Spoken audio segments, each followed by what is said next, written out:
Bapak Ibu, Saudara kasih dalam Tuhan yang ada di rumah, khususnya Jemaat Efrata Panama. Hari ini kita akan belajar tentang membangun karakter. Nah, seringkali kita bertanya-tanya, mengapa kita tidak dapat bersikap seperti apa yang kita harapkan? Mengapa justru hal-hal buruk yang kita lakukan? Saudara kasih dalam Tuhan, apa sebenarnya yang dimaksud dengan karakter?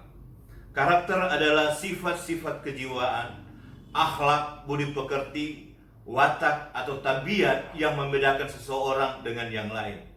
Seseorang yang berperilaku jujur, suka menolong, sabar, rendah hati dikatakan berkarakter mulia. Tetapi sebaliknya saudara, seseorang yang berperilaku kejam, tidak jujur, sombong dikatakan sebagai orang yang berkarakter buruk. Nah, dalam hal membangun karakter itu sangat penting dalam kehidupan kita pribadi dan keluarga. Saudara, karakter harus dibangun di atas dasar yang benar. Banyak orang mempunyai talenta, mempunyai karisma, dan akhirnya saudara mencapai kesuksesannya, namun tidak diimbangi dengan karakter yang kuat, sehingga saudara kesuksesannya tidak bisa bertahan lama.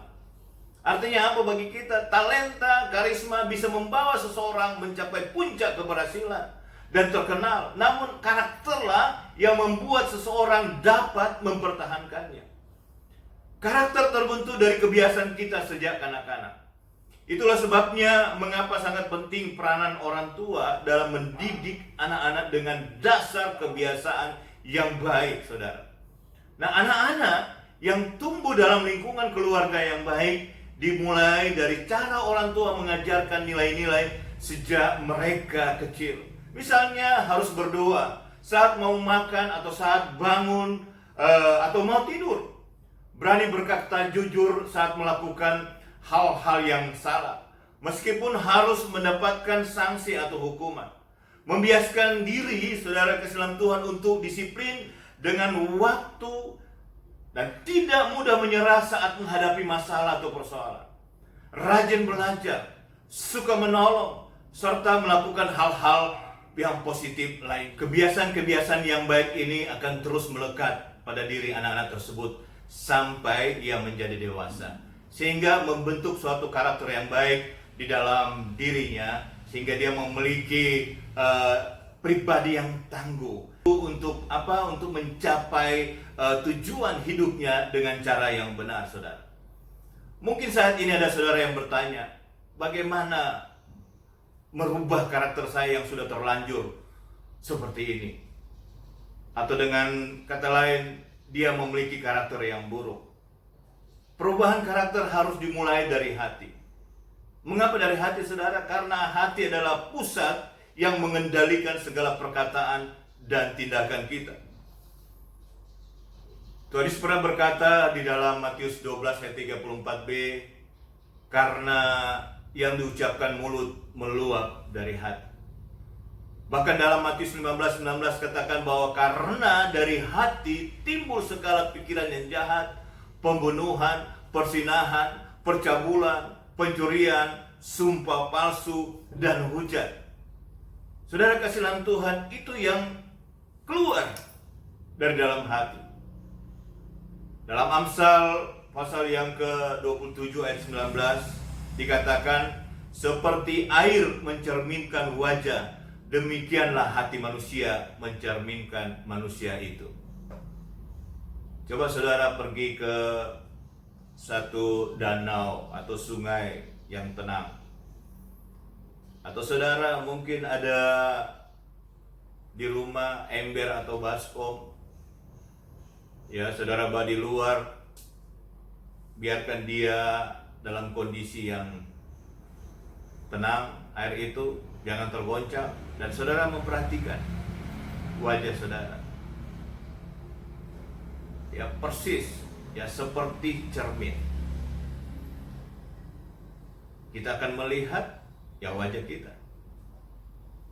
Ya, seperti air mencerminkan wajah, demikianlah katanya hati manusia mencerminkan manusia itu sendiri. Amsal juga menulis dalam Amsal pasal 4 ayat 23 dikatakan bahwa jagalah hatimu dengan segala kewaspadaan, karena dari situlah terpancar kehidupan. Penting untuk kita menjaga hati kita, saudara kasih dalam Tuhan. Karena yang keluar dari mulut kita itu dari hati kita. Nah, saudara kasih dalam Tuhan, faktor fisik seringkali menjadi faktor utama manusia menilai sesamanya. Karena itu banyak orang mengandalkan tampangnya yang rupawan, penampilannya yang cantik, saudara, jabatan yang tinggi, keberhasilan dalam usaha, dan semua itu dijadikan sebagai kebanggaan diri. Akhirnya orang hanya memusatkan pada diri sendiri, kepada perkara-perkara jasmani, saudara, dan melupakan perkara-perkara rohani. Kebanyakan manusia hanya memikirkan hal-hal duniawi yang sifatnya hanya sementara, daripada dia memperhatikan hal-hal rohani yang sifatnya kekal, saudara. Padahal bukan yang dilihat manusia yang dilihat Tuhan, kata firman Tuhan. Manusia melihat apa yang di depan matanya, tetapi Tuhan melihat hati kita ini. Bagi Tuhan hal-hal jasmani sama sekali tidak masuk di dalam penilaiannya, saudara. Yang Tuhan nilai adalah hati kita. Ini berbicara tentang kerohanian atau karakter seseorang. Lebih spesifik saya akan menjelaskan kepada saudara bagaimana hati membentuk pikiran, pikiran membentuk pemahaman, pemahaman membentuk kebiasaan, saudara, kebiasaan membentuk karakter, dan akhirnya karakter secara permanen nampak dalam setiap tingkah laku kita. Nah, ketika hati kita tulus dan baik, pasti kita akan memikirkan hal-hal yang baik. Tetapi sebaliknya, saudara, ketika hati kita jahat, pastilah kita akan memikirkan kejahatan. Nah, dalam Kejadian 4 ayat 6 sampai 7, di sana menceritakan kepada kita tentang kisah Kain dan Habel. Ayat itu mengatakan, "Mengapa hatimu panas dan mukamu muram? Apakah mukamu tidak akan berseri jika engkau berbuat baik? Tetapi jika engkau tidak berbuat baik, dosa sudah mengintip di depan pintu. Ia sangat menggoda engkau, tetapi engkau harus berkuasa atasnya." Saudara, dalam kisah ini, bagaimana Kain merasa iri hati kepada adiknya Habel yang persembahannya diterima oleh Tuhan, sehingga hatinya yang jahat membentuk pikiran dan rencana jahat terhadap adiknya, sehingga Kain tega membunuh adiknya Habel, saudara kasih dalam Tuhan. Ada dua jenis pikiran, yaitu pikiran positif dan pikiran negatif. Pikiran yang positif tentu memberikan pengaruh yang baik bagi kehidupan manusia, seperti membangun semangat dan sikap optimis, saudara kasih dalam Tuhan, untuk menjalani kehidupan. Sebaliknya, pikiran yang buruk menimbulkan rasa pesimis dalam menjalani hidup. Bahkan pikiran negatif dapat membawa seorang ke dalam satu fase depresi. Nah, oleh sebab itu, saudara kasih dalam Tuhan, kalau kita lihat pikiran positif, kekuatannya itu ratusan kali lebih kuat dibandingkan dengan pikiran negatif. Sebenarnya apa yang terjadi pada kehidupan Anda sekarang adalah hasil dari apa yang saudara pikirkan masa yang lalu. Jika saat ini saudara selalu menemui hal-hal negatif, bisa jadi dulunya saudara suka memikirkan hal-hal negatif. Begitupun jika Anda atau saudara dulunya sering memikirkan hal-hal positif, maka saudara akan mendapatkan pula hal-hal yang positif. Filipi 4 ayat 8 berkata, "Jadi akhirnya saudara-saudara, semua yang benar, semua yang mulia, semua yang adil, semua yang suci, semua yang manis, semua yang sedap didengar, semua yang disebut kebajikan dan patut dipuji, pikirkanlah semuanya itu."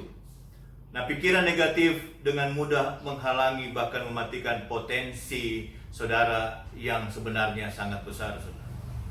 Jika saudara ingin mendapatkan hasil yang positif di masa mendatang, mulailah hentikan pikiran negatif dan isilah pikiran tersebut dengan sesuatu yang positif. Tidak ada orang sukses yang selalu berpikiran negatif. Mari kita belajar dari gelas. Gelas adalah wadah atau sarana yang kita gunakan untuk minum. Bentuknya seperti tabung dan terbuat dari kaca. Gelas menjadi berguna apabila dipakai sesuai fungsinya, dan menjadi benda yang tidak bernilai jika hanya dipajang dalam lemari, saudara. Gelas akan diisi dengan air, dan hanya orang-orang bodoh saja yang mengisi gelas dengan batu, karena akan merusak atau memecahkan gelas tersebut. Gelas menggambarkan otak kita. Apakah kita mengisi dengan pikiran-pikiran yang benar dan baik sesuai fungsinya, atau kita hanya orang yang bermasa bodoh, cepat puas serta mengisinya dengan hal-hal yang tidak berguna. Berhati-hatilah. Orang yang melakukan bunuh diri, cepat putus asa, mudah kecewa, tidak bersemangat dalam hidup, suka iri hati, dendam, pemarah, penipu, dan perbuatan jahat yang lain adalah orang yang tidak mengisi pikirannya dengan hal-hal yang baik. Sama seperti gelas, bila saudara mengisi dengan batu atau tanah, maka gelas tersebut akan rusak, lecet, atau kotor, bahkan pecah, saudara. Begitupun dengan pikiran Anda. Jika mengisi dengan pikiran yang kotor, jahat, najis, hanya akan merusak citra diri dan integritas saudara. Kita akan melihat bagaimana pemahaman membentuk kebiasaan. Tidak ada sebuah tindakan atau perilaku yang tidak dibentuk dari pemahaman. Jika Tuhan itu tidak ada, pastilah setiap kita akan bersikap sembrono di dalam hidup. Jika kita percaya kepada Tuhan karena ingin masuk surga dan takut masuk neraka, saudara, maka iman kita kepada Tuhan itu karena kita menginginkan sesuatu dari Dia. Tetapi akan berbeda apabila saudara memiliki iman kepada Tuhan dan dibangun atas dasar kasih kita kepada Tuhan, maka kita pasti akan bersedia melakukan apa saja asal Tuhan senang. Amin, saudara. Jadi Anda tidak akan memiliki perilaku atau tindakan yang benar dan baik apabila pemahaman yang membentuk Anda tidak benar. Selanjutnya, bagaimana kebiasaan itu membentuk karakter. Jika saudara coba menganalisa kehidupan seseorang yang disebut beruntung dan tidak beruntung, maka saudara akan menemukan bahwa seorang yang sukses pada umumnya punya kebiasaan melakukan apa yang benar, dan seseorang yang gagal punya kebiasaan melakukan apa yang salah secara berulang-ulang. Seperti yang kita ketahui, apa yang dilakukan berulang-ulang akan menetap permanen sebagai suatu kebiasaan dan akhirnya membentuk suatu karakter. Saudara dapat merubah kehidupan saudara dengan merubah kebiasaan saudara. Apapun yang kita tanamkan dalam pikiran, entah itu hal-hal baik atau buruk, pikiran kita akan segera menerima dan merespon dan menumbuhkannya. Sadar atau tidak, saudara kasih dalam Tuhan, seringkali kita memperkatakan hal-hal buruk tentang diri kita sendiri. Misalnya, hidupku penuh masalah, aku tidak akan berhasil, sakitku tidak akan sembuh, aku bodoh dan miskin, masa depanku suram, dan lain-lain. Hal-hal negatif yang kita ucapkan itu akan direspon oleh pikiran kita dalam bentuk sikap dan tindakan, yang pada gilirnya saudara akan menghasilkan sesuatu yang sama seperti yang kita tanamkan dalam pikiran kita. Oleh sebab itu, saudara kasih dalam Tuhan, tanamkan hal-hal yang positif di benak kita, maka kita akan menjadi orang yang luar biasa. Pelihara pikiran yang baik dan benar, dan biasakan untuk selalu berpikir, saya sangat beruntung, hidupku penuh berkat, saya pasti mampu mengatasi masalah ini, masa depanku pasti cerah, saya selalu bersemangat, saya bersyukur atas anugerah Tuhan, saya akan berjuang dan berjuang terus, Tuhan pasti buka jalan. Amin. Bapak Ibu saudara kasih dalam Tuhan, jemaat Efrata yang ada di rumah, saya akan memberikan kesimpulan di akhir khotbah saya, bahwa karakter yang baik muncul dari kebiasaan yang baik. Kebiasaan baik muncul karena Anda memiliki pemahaman yang baik. Pemahaman yang baik adalah produk dari pikiran yang baik. Dari pikiran yang baik muncul dari hati yang baik. Hati Anda akan terus benar dan tetap baik hanya apabila saudara telah menempatkan Tuhan pada posisi yang benar dalam hidup Anda.